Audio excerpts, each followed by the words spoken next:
What I'm about to tell you guys is extremely important. It may not be important for you all right now, but it's going to be important for you all when you get to be my age. You know, please don't ask me my age, but I'm old, 41. In all seriousness, what I'll be talking to you guys about is kind of like my path to being a consultant. And it's a pretty interesting path. Right now, I'm in a season where I'm really enjoying the fruits of my labor. Yeah, my name is Daryl Starling. I thank you all for having me. I'm originally from Tampa, in an area called West Tampa. Now, grew up in West Tampa. It's, unfortunately not so good of an upbringing. I seen a lot of things, did a lot of things, had a lot of things happen to me that, a child of that age shouldn't, have to witness or go through. But I had one stability, one thing that was a rock in my life, and that was my mom. She was a single mom, raising me and my two sisters, one older and one younger.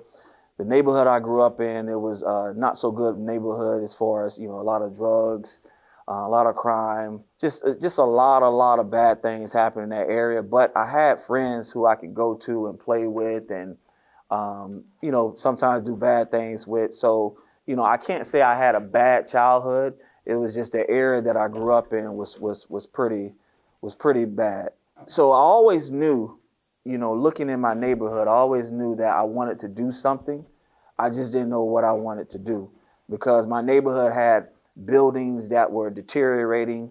Buildings, some of them were dilapidated. We had a lot of trash around my neighborhood. We had a lot of crime and stuff like that. And, from an early age, and this is like 6, 7 years old, I knew that I wanted better for my neighborhood. Had some friends who unfortunately got caught up in illegal activity, had some friends, get murdered, even unfortunately in that area. But I knew that there was something better for me to do for my neighborhood and to grow it. I just didn't know what. So fast forward to me, my mom, we moved out of the neighborhood when I was about 11 years old, I think, into an area that was completely different than West Tampa. It was called Lutz. And, just the fact of the matter is we were the only minorities that lived in that area. And, we got somewhat bullied, and I wasn't used to that. So I got into a lot of fights. I got suspended out of school a lot. I even got to the point where, I injured this young man for, saying something he shouldn't have said to me. And I even was put on probation. I had community hours I had to do at the local park where I had to dress up as the Easter Bunny and have kids kick me and spit on me and throw candy and stuff at me. But those were the consequences of my actions. But it was a completely different environment that I experienced from West Tampa. I love West Tampa. West Tampa was something that was near and dear to me. But some of the things that I learned over there, it crossed to when we moved to Loops, it stuck with me. So I had those same bad behaviors. I used to like to fight a lot. And my grandmother always told me the one or two things gonna happen to you if you keep continuing down this road. Either you're gonna kill someone, and you're gonna go to jail, or someone's gonna kill you. By her saying that thousands of times, finally it stuck. I was always good in sports. So I was like, you know what? And I used to talk to myself a lot. I'm like, you know what? I have to do something because dealing with a single mom, you're the only male in the household. Sometimes you're looked at as, you have to be a man when you're really not. And my mother didn't really say that, but it was something that was kind of instilled in me from the community that I grew up in. So I started going to playing sports. I was really good at sports. I played Little League football, then transferred that to playing high school football for Blake High School in my old neighborhood of West Tampa. Was an outstanding athlete. The only thing was I didn't like the books. I didn't like doing the academic work. So, I was maybe borderline C student. And, that hurt me. That really did, because I had dreams and goals to really pay my mom back for all the stuff that she did for me growing up. And I wanted to make it pro. I wanted to play ball. make a lot of money. Anyone in here play football, basketball, little league football, basketball? Okay. You have some dreams to go to the NFL, NBA? Anyone? Just you, young man? Just you're the only one? Him too. Oh, him too? Okay. With you guys, this is extremely important. Just FYI, let me tell you guys something that's going to be key to you all in the business worlds. Eye contact, even though you don't understand what the person is saying, or you really sometimes don't even care what the person is saying.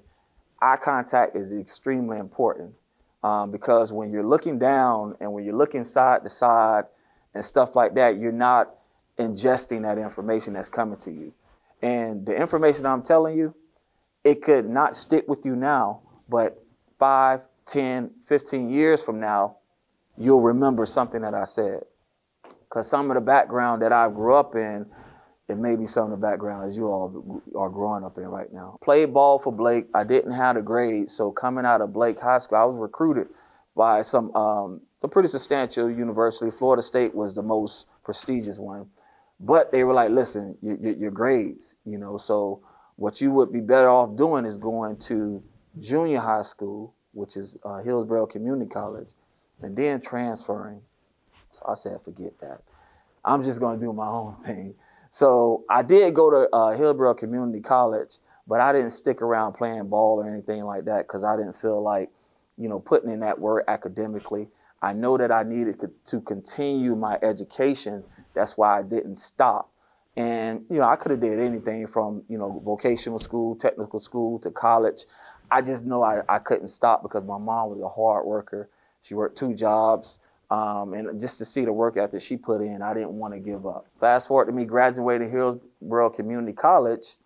I then got into a school in Virginia called Liberty University. It's a Christian university. I went there. It radically changed my life. I had earrings, goals, all that stuff, and they were like, "Nah, you can't do that." I said, "Okay, I'll leave. I don't care." But my dad at the time, which he has a great testimony himself, he was in my life during that period. He was like, "Look, son, you need this because you don't listen to anyone anyway. You do your own thing." You know, I was really at the age of 13. I was moved from house to house to house, so I felt like I could do my own thing. No one's gonna tell me anything. I wanted to go to the military, but then I was like, out of high school, but then I was like, no one's gonna tell me to do anything. I'm not gonna listen to people telling me get up in the morning and make my bed and stuff like that. No, I'm my own man. So with him talking to me and really convincing me to get back into Liberty, I stayed there for a year. And what that university did was it taught me how to be disciplined. It taught me how to get on the schedule. And it also taught me how to respect people because my roommates, I had one roommate, we're a country boy. He was from North Carolina and another one from Indiana. Completely different background than I had, completely different. And then that was my first time sharing the space with someone of a different race than I was. So it really taught me how to respect others. And I stayed there for a year. And then eventually I came to USF and got my degree in social work. I didn't stay at Liberty because I couldn't afford it. My mom, she had got sick at the time and she couldn't afford to continue to pay for me to go there. I went to USF, got my degree in social work, and then my life started. I thought my life was starting as my childhood was progressing. I thought I knew everything, but no, I didn't. When I got my degree in social work, I really was radically changed. And the reason why I got my degree in social work was because I like helping people. I saw my mom help people. I saw my mom help my grandmother. I saw my grandmother help people. I saw my grandmother help my great-grandfather. My great-grandfather help people. So I come from a long line of people helping people, you know, so I wanted to be a social worker. And before I got my degree at USF in social work, all I knew was social workers were they come and take kids out of their homes, right? They come and they do bad things for the government against people who look like me. You know, I didn't think good stuff of social workers. But when I got educated of what they do, they really were designed to help people, help kids like yourself, like me, sometimes get out of bad situations. I help families with financial goals and stuff like that. So got my degree in social work, and I worked from every profession, from helping homeless individuals to helping children and families, helping individuals who are experiencing drug and substance abuse. And I have stories that, we can write several books about the families I've been able to impact. But that work, and one of the speakers like me coming into my class when I was going to USF, one of the speakers came in and said, if you want to go into social work, just understand that it's not going to pay a lot, and you're going to take a lot of that stuff home. So some of the things that I seen and that I witnessed when talking to families and going into their homes and stuff like that is still in my mind. So, although I helped a lot of people, it didn't pay a lot, and then it's extremely stressful, but it was extremely rewarding. So later on in your life, if you think about going into social work, just understand that, some of the stuff that you see, some of the stuff that you go through, because your families are your own. You take that stuff home with you. Try to have an outlet. An outlet means that if you have a hobby that you want to do it. My hobby was I like to play guitar. I like to work out. So that's kind of what I use to help me transition that period in my time, in my life. And then after social work, I was like, doing the social work for so long, I was like, I wanted to do something else for my community. I always wanted to go back to West Tampa and do something. So I got involved with the local city manager. Yeah, he was my boss up until a couple months ago. Who all was here for Mr. Slayton? Were you guys here? Okay, all right. So government is a whole different ballgame. Are you guys taking government right now? You are? Okay, very important you guys pay attention to that government and civic class, because government can do a lot of good and government can do a lot of bad. So there is a local person, because government goes from the president to the vice president, and then all of these different departments and titles, and then it comes to the state. So it's go federal, state, and then local. Okay, this individual that I reached out to, he was local, and he was overseeing my area of West Tampa, making sure that everything was, checked out. So I was like, I want to get involved with that. How can I get involved? He said, there's this thing, and if anything I talk to you guys about today, remember these three letters, CRA. Okay, CRA. That stands for Community Redevelopment Agency. That means the government in 1962.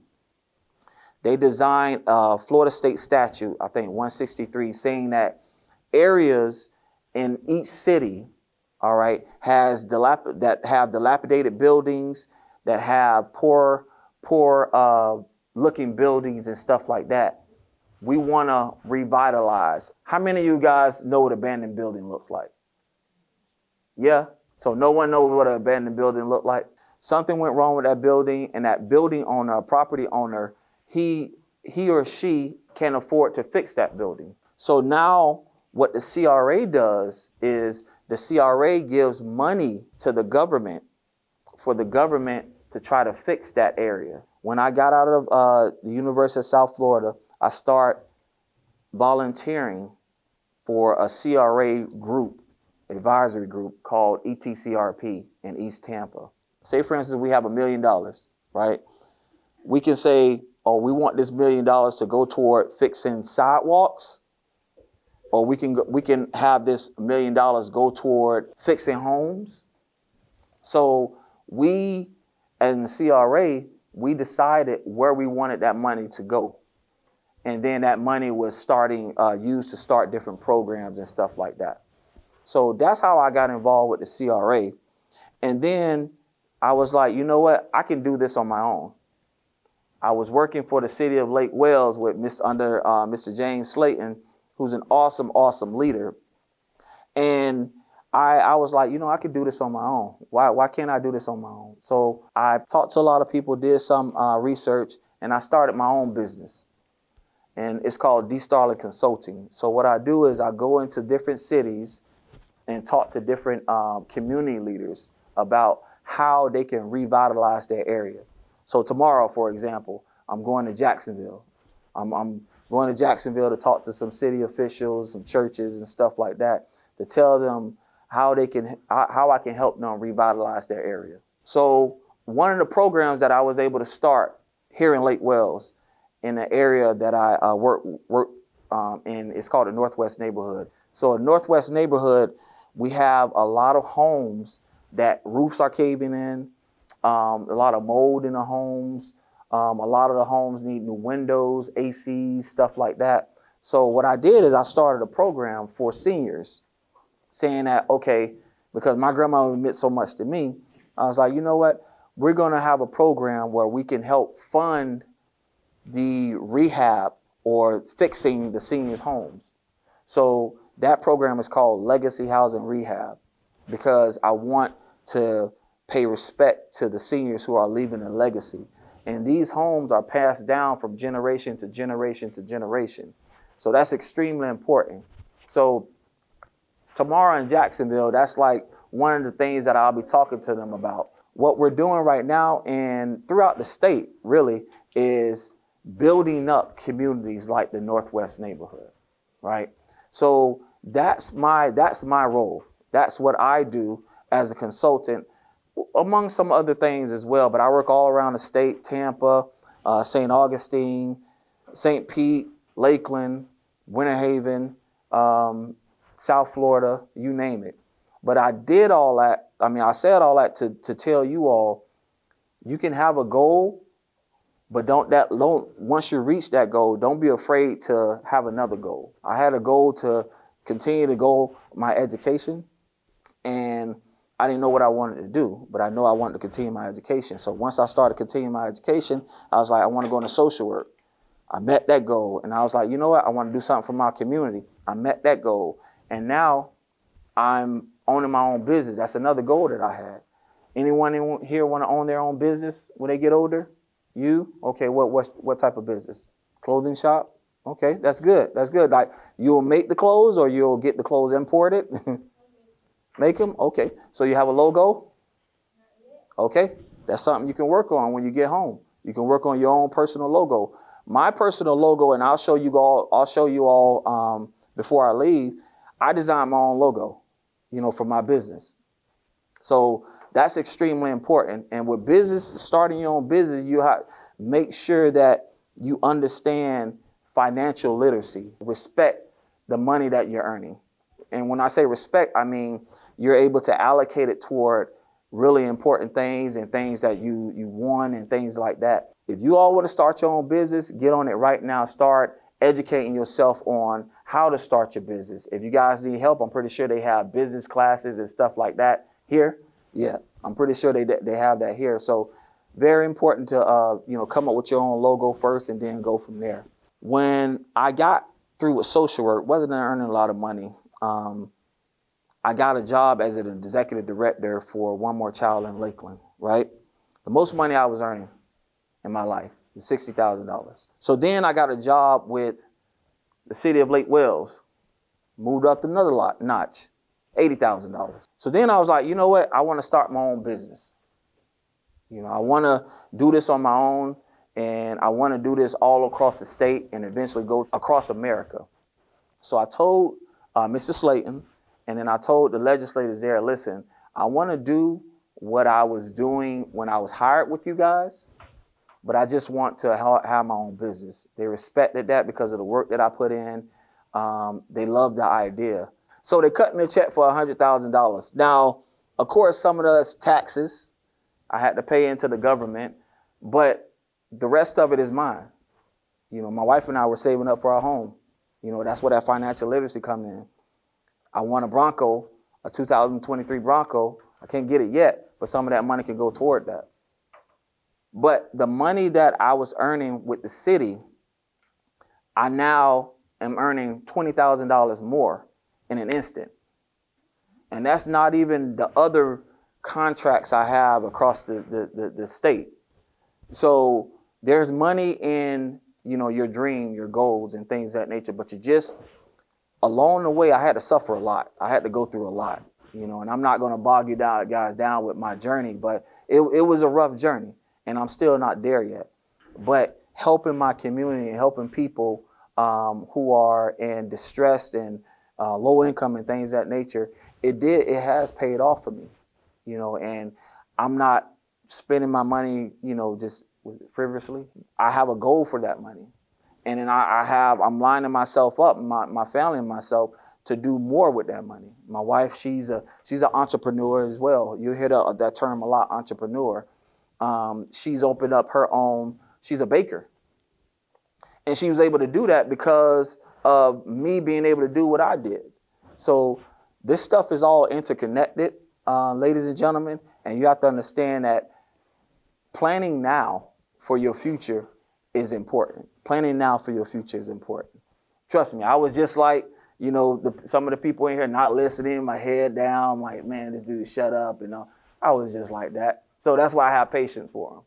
But at the same time, you will get to be my age. And then you don't want to be unprepared when you get to be my age. Life is changing continuously, really fast. You're right now, you guys are in a bubble right now. You think your world is, you know, very like hard and, you know, what have you. You're in a bubble right now. Once you become an adult, it's completely different. You don't have mom, dad, your loved ones. You don't have those people to walk hand in hand and provide for you on a daily basis. So understand that I feel where a lot of you all are right now, in terms of, you know, family life, in terms of just even coming to school, all of that stuff. But it's important for you all to plan for your future now. The people that come up here and speak, trust me, respect them, because they've allocated time to come and talk to you all. Like, for example, right now I could be doing X, Y, and Z, earning money, but nah, this is more important. If I can have one of you all just pay attention to what I say, that's all I need, because it's so important. And you never know what tomorrow may hold for you or your family or your loved ones. So it's important that you guys plan for your future now.